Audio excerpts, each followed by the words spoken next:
Hi guys, this is Sylvia Johnson and let's get ready with me to go to school. I still got some love deep inside of me, no need to lie to me. The makeup, we must prep our skin muna. So, I'm gonna use Sugar Dolls Toner. This is my favorite kasi nawala na yung pimples ko and yung mga acne marks na and konti na lang yung natira. So next is yung sunscreen natin, which is Skintific sunscreen SPF 50+++. So paubos na siya and I don't think na may laman pa siya. After putting sunscreen, I put facial mist all over my face. I use Quad Cosmetics and konti na lang din yung laman. So, after matuyo ng facial mist is, ang next na ginagawa ko is maglagay ng primer. So, I use ZZ Primer. So, green yung yung shade niya. Kasi iba-iba yung shade niya. So, green yung napili ko since I have red marks po.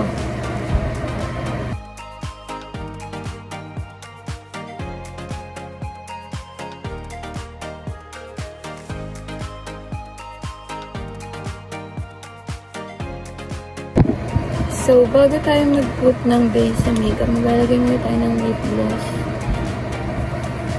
para ma-prep yung lips natin. So, I use pink blush. Hindi ko makita yung shade niya. Nakalagay GO5. So, ayun. Ma-prep siya ng skin kasi ubos na yung lip balm ko. So, let's start putting our base, which is Ever Bilena Pro Flawless Finish Foundation in the shade of Natural.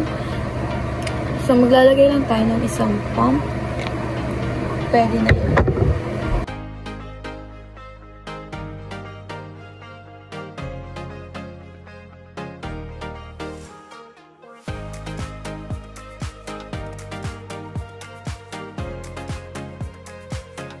So, I finished na putting my base. So, ito yung outcome niya.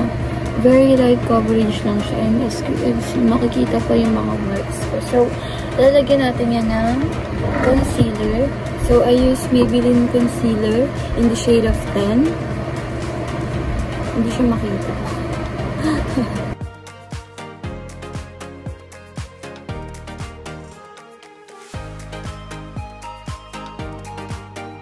So, magkikilay na tayo. And ang gagamitin ko is, hindi ko alam yung tatak niya.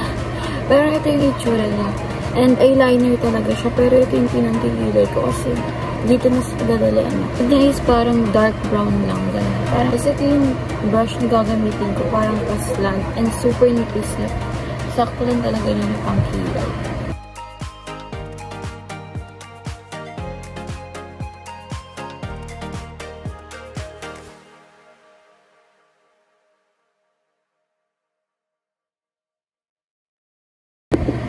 So, tapos na tayo sa kilay natin. Naglagay lang din ako ng concealer dito sa under eye ko. Parang brighten siya. So, next na gagawin natin is maglalagay ako ng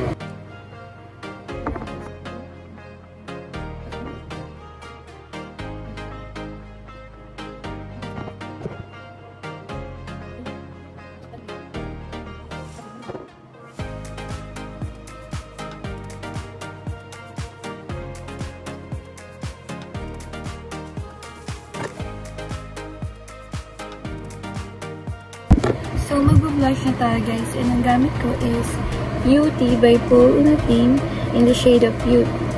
So, ang kita niyo ba guys? So, maglalagay lang tayo ng konting amount dito sa hands natin. And brush yung gagamitin natin pang lagay sa face.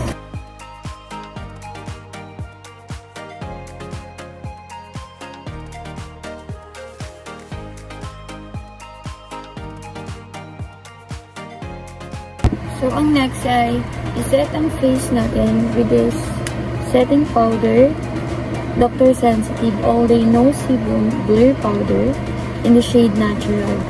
So, nalagay ko lang siya dito sa under eyes. Konti lang. set lang.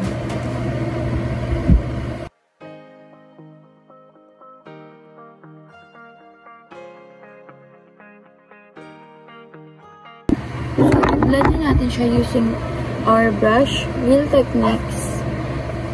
Ano siya? Powder brush.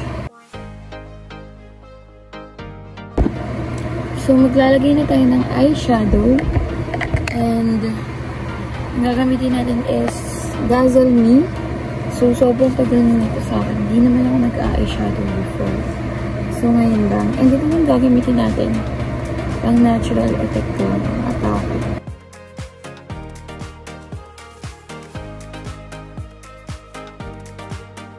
So, hindi ko na-videoan, guys. Naglagay ako ng powder blush sa face ko after ko mag-loose powder. And ito yung ginamit ko. Maybelline Fit Me in the shade of Hopeful. So, pag naglalagay ako ng liquid blush, naglalagay din ako nito para mas matagal talaga siya. Ayan. Ulitin natin. And mag-curl lang tayo ng lashes. Gamit tong pinaka-lumang kulay. Sobrang luma na, guys.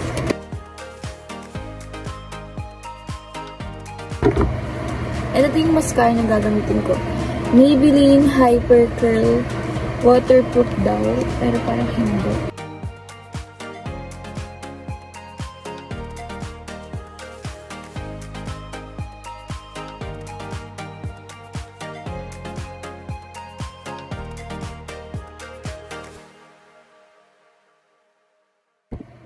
So, maglalagay lang ako ng highlighter dito sa high point.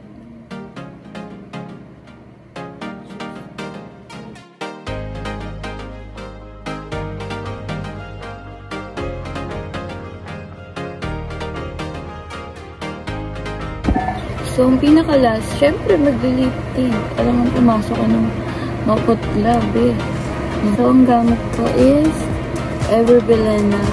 Rose of New York yung shade nito. And super tagal na din ito sa akin. And, yung isa, minsan ito yung ginagamit ko. Ever Belena din siya. Tapos yung shade niya, same lang pala sila ng shade. Pero ito, lipstick. Tapos ito, pink. Pwede siya sa cheeks din. And, minsan, pinapatungan ko din siya ng lip gloss ng konti. Ayusin ko lang hair ko, guys. Bye!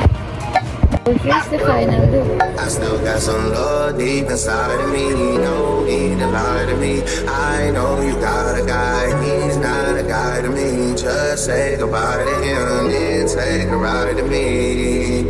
Ride to me. I still got some love deep inside of me. Please drag it out of me. You're just mine.